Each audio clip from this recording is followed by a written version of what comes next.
Hey everybody, hope you're all doing well. I've got an excellent video for you today. We're actually doing a court video that I found on Facts or Frauds, who is an excellent commentator.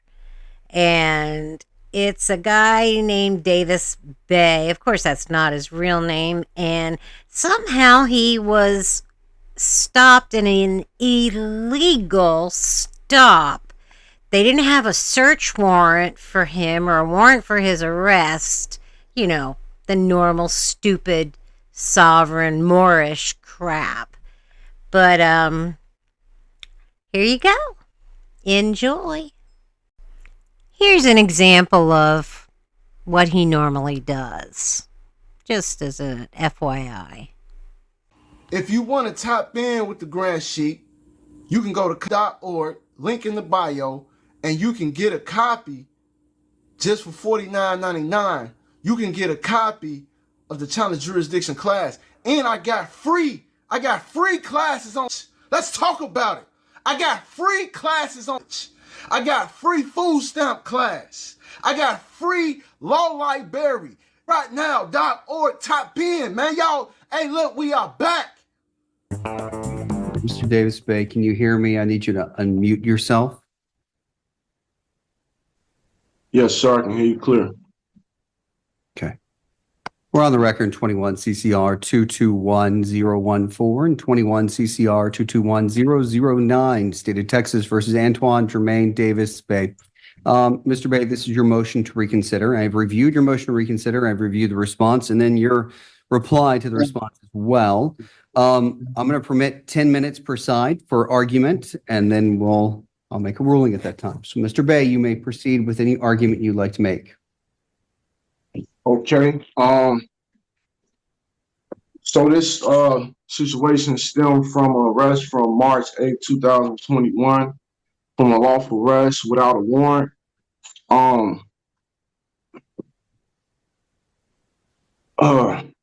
Sorry about that. Okay. This is a situation between hypothetical suspicion versus a concrete crime.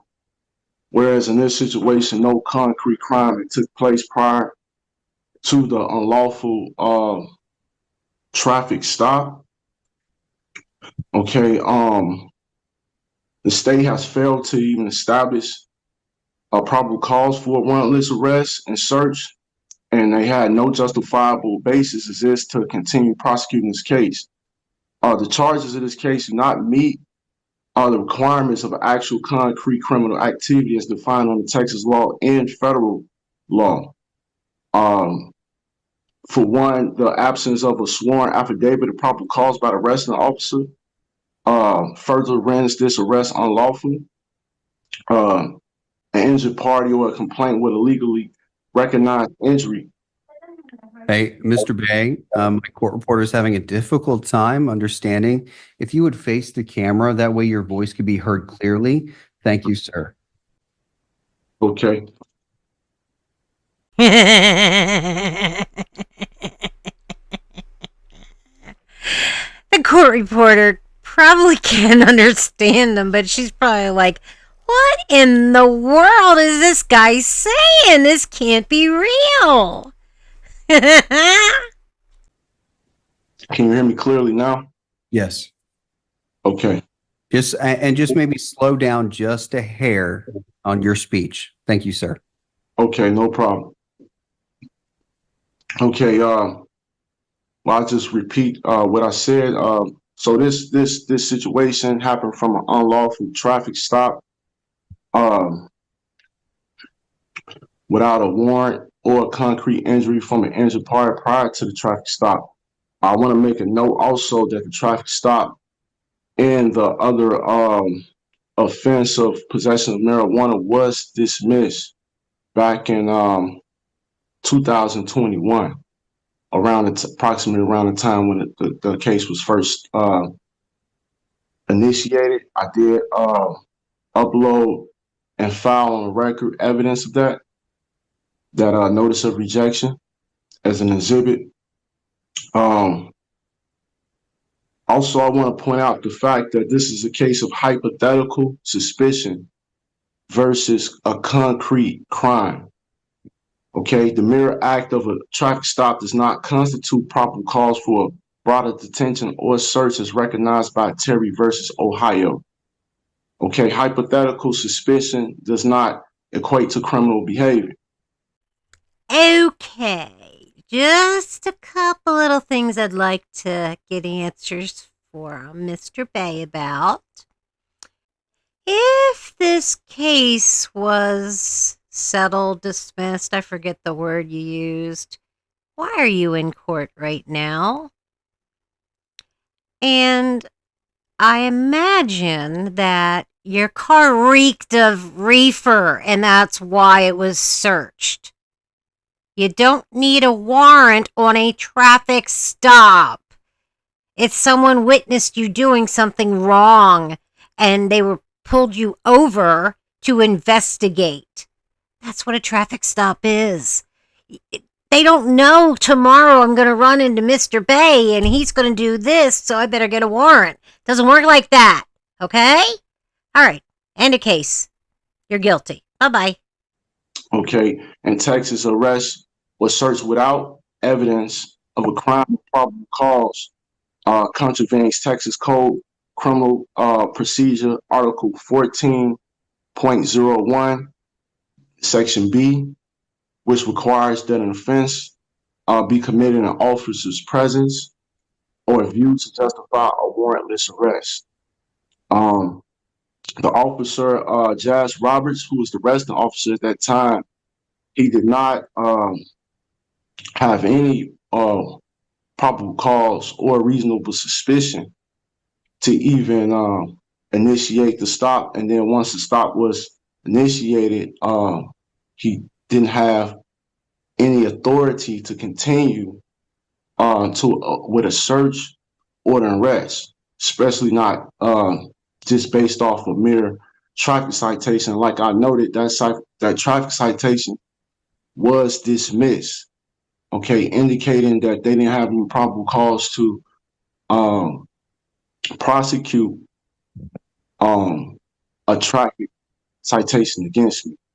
And also, the adjoining case that was with it was a possession of marijuana, which was dismissed. I kind of don't believe you because you're sitting in court. If that's the case, I hope you brought your receipts. We have hearings. Okay, continue on. Failure to complete due process requirements. Okay, due process under the 5th and 14th Amendment requires fair treatment through the normal judicial system. Protects against due process clause protects against arbitrary government actions, including unlawful detention and seizure without legitimate legal basis. In Texas, due process violations occur when the rights to fair and impartial hearings are denied as well. And this is on the Texas Constitution, Article 1, Section 19.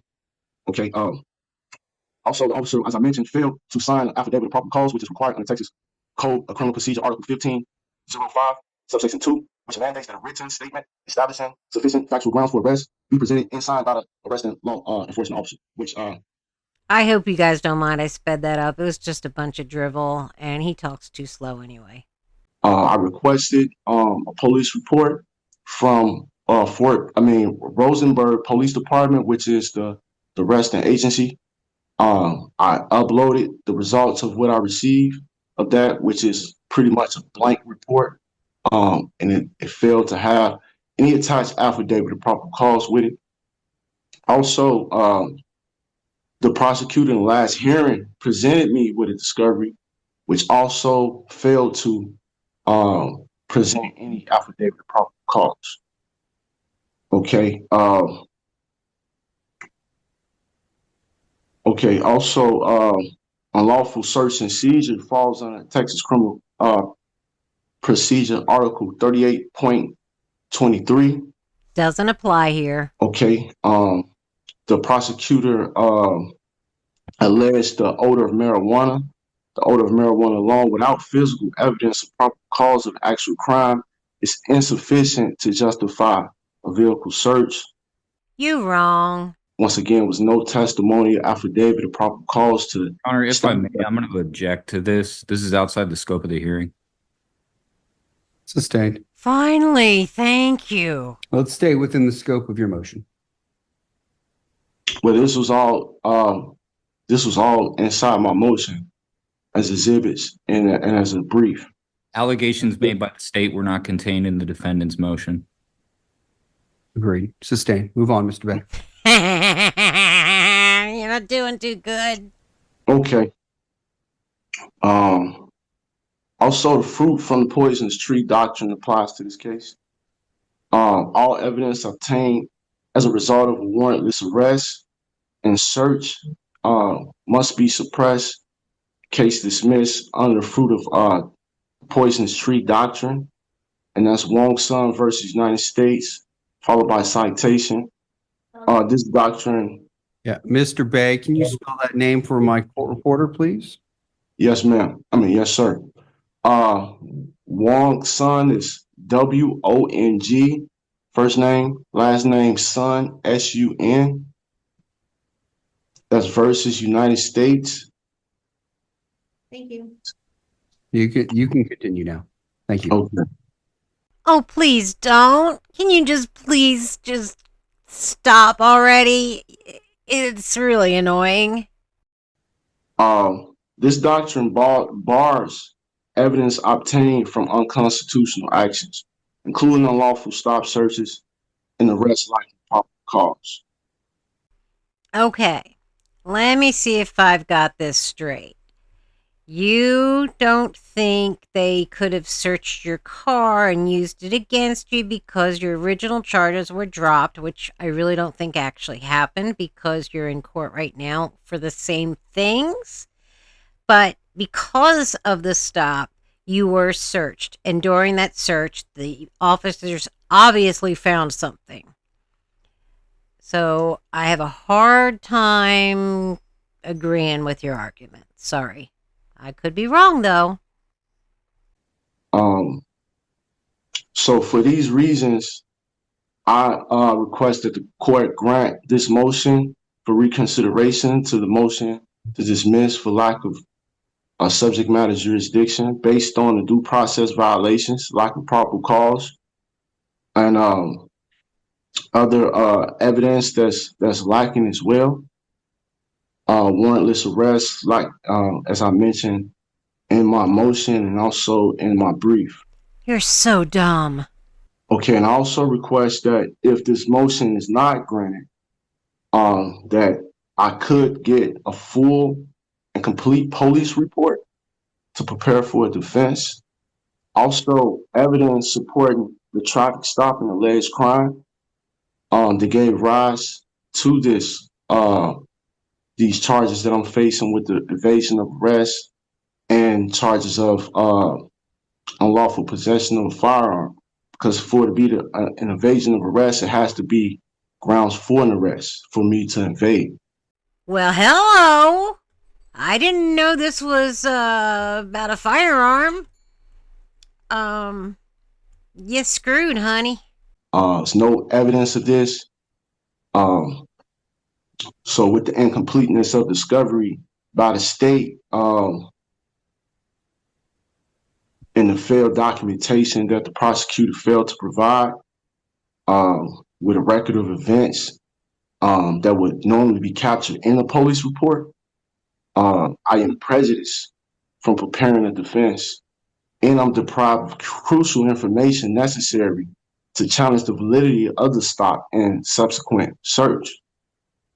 So I do compel that full discovery, and I do request that this matter be dismissed for the reasons stated before. Ain't gonna happen, baby. Sorry. All right, Mr. Bay, thank you. Your time is up. Your 10 minutes. State, quick question before you respond. Has Mr. Bay had access to discovery in this case? He was admonished for self-representation already. Can you provide how long has he had access to discovery? Does he have access to everything in your file? Please. Yes, Your Honor. That was actually the first point I was going to make in my response. Mr. Bay, can you confirm the email address that you provided on the docket control order that was signed on July 23rd, 2024? It was at gmail.com. Will you spell that, sir? at gmail.com. And Mr. Bay, is that the same email address that we have received responses from you on October 23rd, November 6th, and November 13th? Yes, it was. That is the same email address the state sent you discovery, which would include the PC affidavit that was signed by the arresting officer, as well as the complete offense report that you just told the judge that you did not have access to. That information was shared with you to that email that you just confirmed on October 19th. Ooh, I think they caught you in a lie. I never received any email with a police report, and I requested the police report over 2 years ago. Did So you the police, request it? Who did you request it from? the Rosenberg Police Department. Okay. Please send me, I will do my best, but please send me an email immediately following this hearing so that I can provide you a PDF of that document so that we're not going through our portal. Okay, no problem. Now, in response to some of these statements or allegations made by defense, again, as I just made clear, the defense has had access to the discovery since at the very least October 19th, 2024. I can't speak to whether the previous prosecutor had shared any of the discovery. I know he was admonished, I believe, on the same date that the docket control order was signed. So we haven't been able to go through actual defense counsel for this, Judge. Okay, just in case people don't know what admonished means, because I didn't. I guess it's instead of contempt, it's like right before contempt. The judge tells them that you're out of line, correct yourself. And that's obviously what the judge has done in the past. Again, I will send over in an alternative format the PC affidavit and the offense report so that the defense has access to a complete set of information. On the last setting, I believe it was November 7th, defense was provided copies of all the media, Your Honor. So he does have access, at least from my understanding, to all the discovery. Now, as to points made in his motion, first and foremost, Mr. Bay has not been charged by information with evading arrest. Mr. Bay has been charged with fleeing a police officer as well as a unlawful carrying of a weapon. Now, to his first point of hypothetical suspicion, I do not know where the defendant finds that within the case law. I have not found anything of hypothetical suspicion. What justifies a traffic stop in this particular case is reasonable suspicion. As seen in the PC affidavit, as well as the offense report, the officer had a on-view offense for a traffic citation, which was speeding. The officer attempted to conduct a traffic stop for said speeding, at which time the defendant failed to pull over as required by Texas law. That, in and of itself, constituted fleeing a police officer, which is in violation of the Texas Transportation Code. I believe it is section 545.421. I didn't hear Mr. Bay bring that up. At the time of the stop, the officers attempted to make contact with the defendant. They observed an odor of marijuana. There is case law stating an odor of marijuana alone is enough to support probable cause to conduct a warrantless search of the vehicle, which is precisely what was done here. I object, Your Honor. This should be good. Give me your legal objection. The prosecutor has failed to mention any case law support his allegation with his brief or anything. What? The case law in support of that was in the response to your motion, defense. Yeah, it was, counsel. Mr. Bay. Can you please Case law makes it clear the odor of marijuana can justify a warrantless search of a vehicle under the automobile exception of the Fourth Amendment. And he goes on to cite Stringer v. State, Rocha v. State, Isaac v. State, and then he even cites additional case law, Cameron v. State. So it is cited in there, overruled. Continue. Based upon the odor of marijuana, A probable cause search was conducted on the vehicle. Again, this is as alleged by the state, at which point in time, the weapon was discovered within the vehicle as well as the contraband itself. I do not know, again, going to one of the points defense made, I don't know what due process rights are being violated here, which would warrant either suppression or a dismissal as defense has requested. He's claiming that he has not had the right to a fair hearing. PC was found by the magistrate at the time the defendant bonded out. The state has provided copies of that bond paperwork, which was also sent to the defense at the time all discovery was shared. Again, I will re-provide that to the defendant in an alternative way. PC was found by the magistrate. So he's claiming he has not had he hasn't had a fair hearing, but the magistrate found PC at the PC hearing at the time that he bonded out. So I'm not quite sure what fair hearing he's alleging he has not had a right to. I know he also made reference to not being able to confront witnesses against him in his motion. We have not had a trial yet. No witnesses have been presented for cross-examination. I will say, and obviously I will provide this to the defense electronically, Your Honor. I wanted to, at the very least, bring this to the court's attention. I have two cases. First is Born, B-O-R-N-E, v. State. Citation is 593 Southwest 3rd, 404. I have a copy of it for the court. May I approach? You may. Did you get that citation, Mr. Bay? Oh, yes. Similarly, I also have Lewis v. State. Citation is 532 Southwest 3rd, 423. In Born v. State,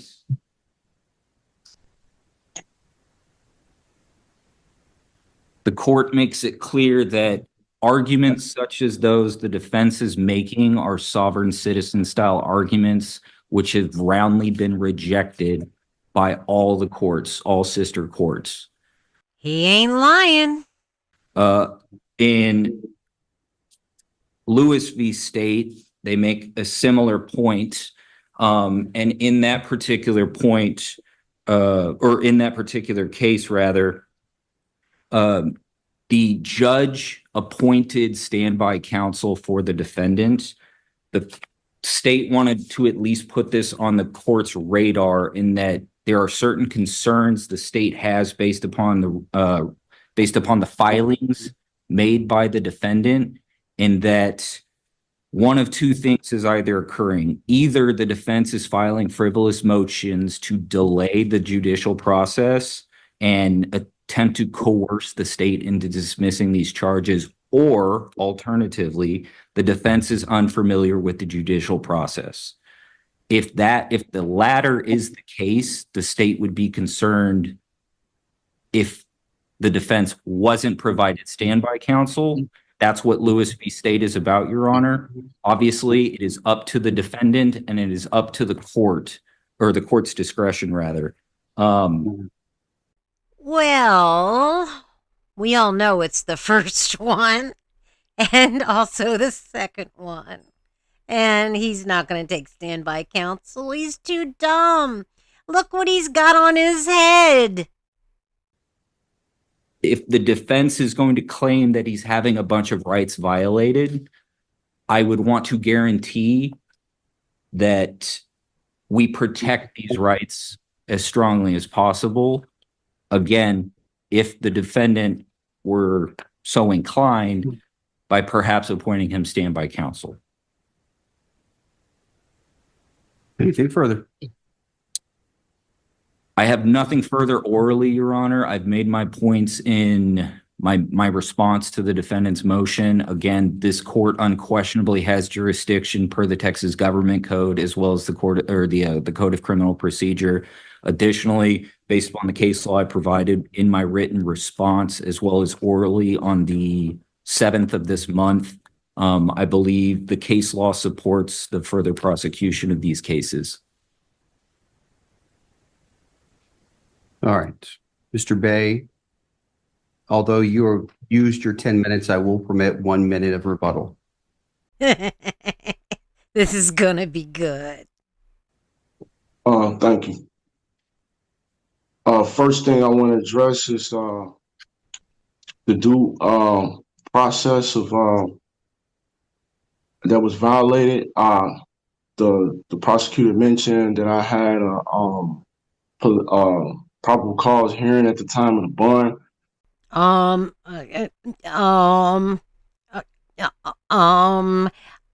He said more ums than words.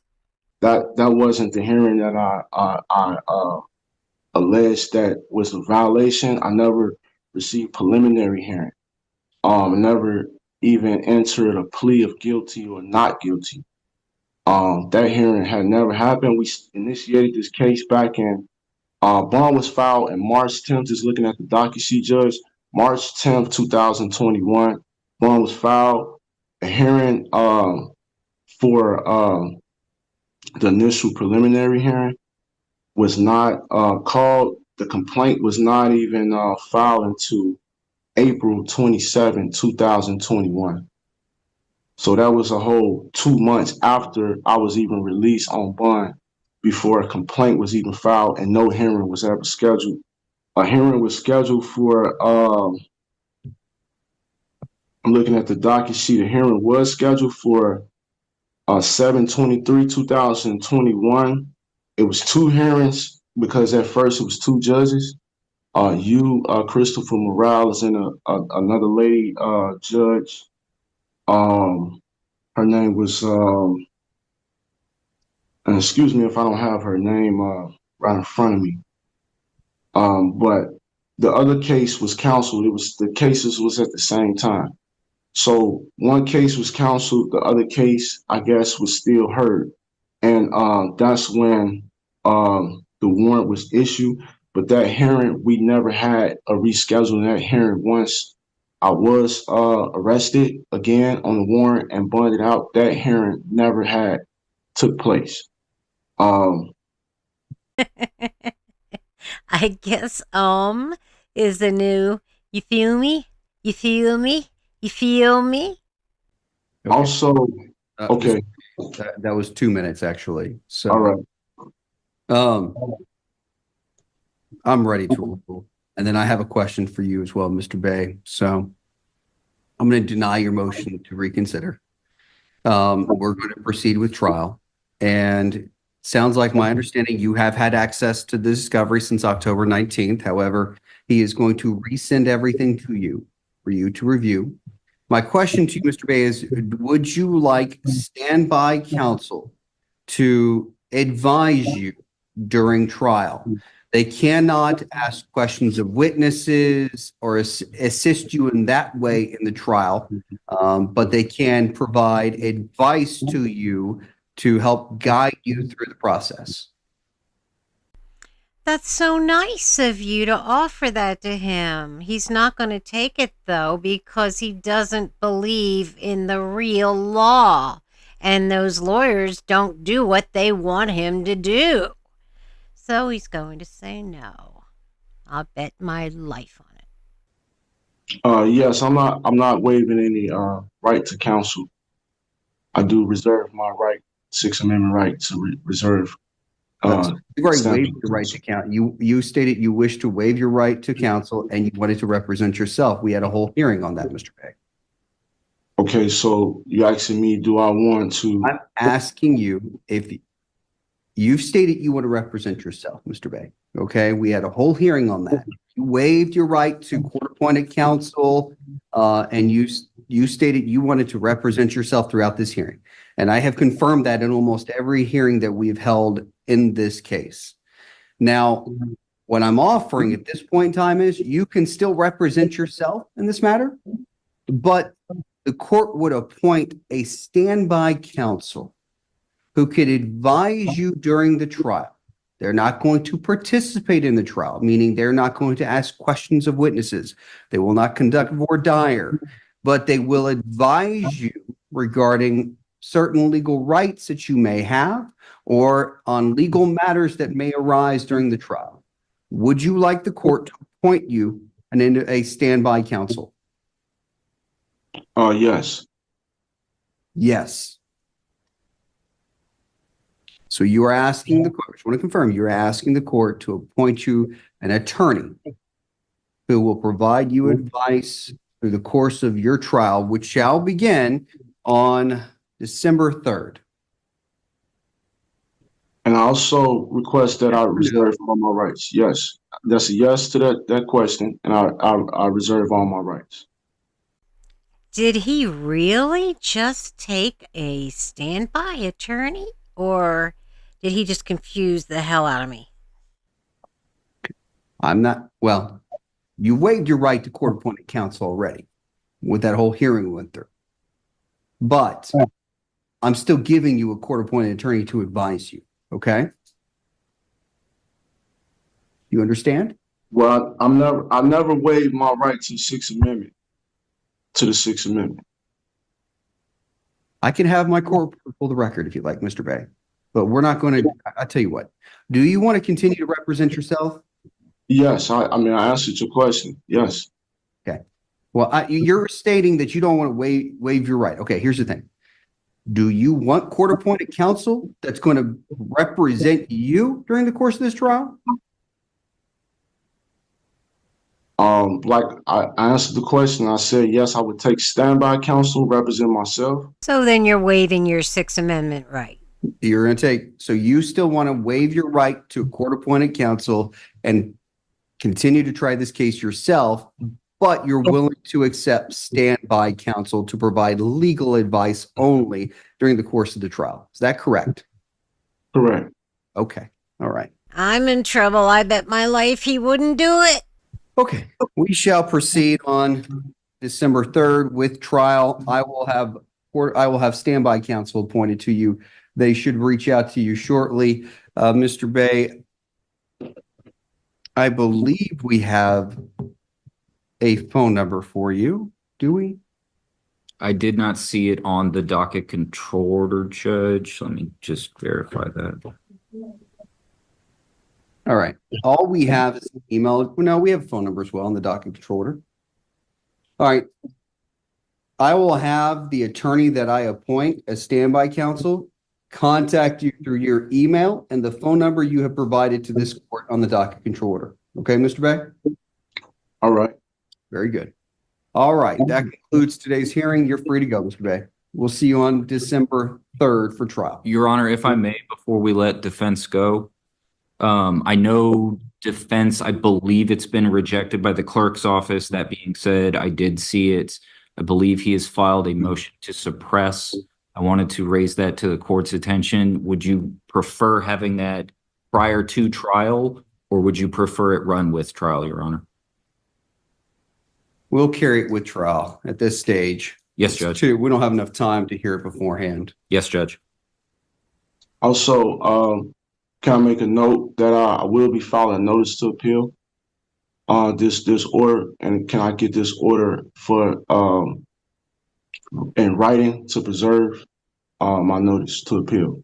So I made a docket entry. Do you have an order that you have submitted to go along with your motion to reconsider? No, I didn't. Okay.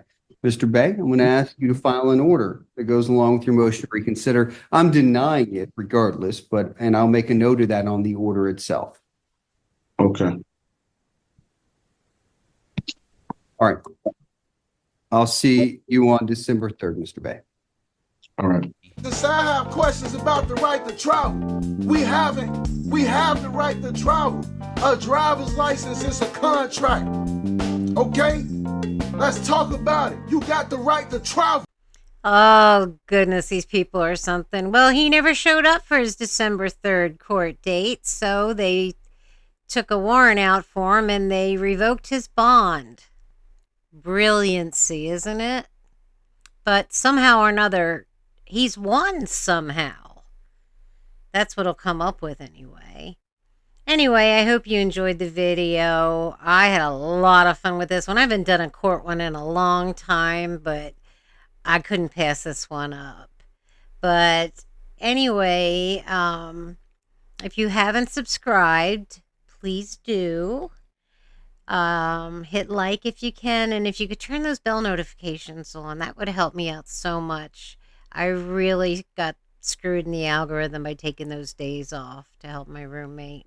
But anyway, I can't wait to see you, Violet, and I love you so much. So, bye.